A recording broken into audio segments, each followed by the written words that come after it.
Despite the public face of unity at Sunday's summit, tensions still bubble below the surface. French newspaper headlines highlight a rift between their president and German Chancellor Angela Merkel.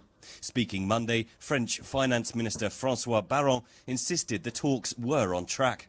I think that if one says two-thirds progress since last Friday, that would be a fair statement.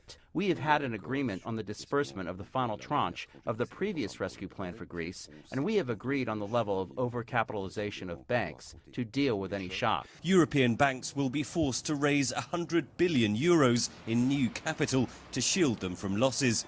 Lenders will also be asked to write off much more than the 21% of Greek debts agreed back in July.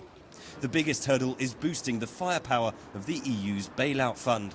Analysts say the current pot of €440 billion is too small to rescue Spain or Italy if they get into trouble.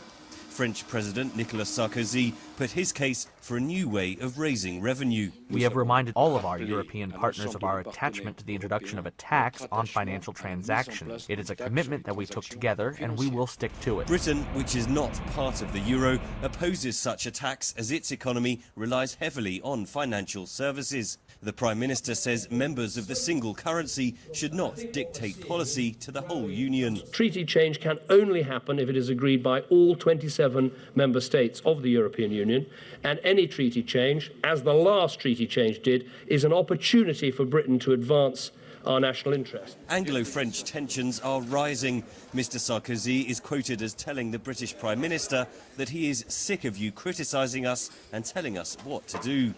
Mr. Cameron, meanwhile, is fighting a European battle both abroad and at home. Rebel MPs from his own Conservative Party want to force a national referendum on whether to leave the European Union altogether. The Prime Minister says with Europe in turmoil, now is not the time for Britain to be stirring even more trouble. EU leaders will meet again on Wednesday to finalise the rescue deal.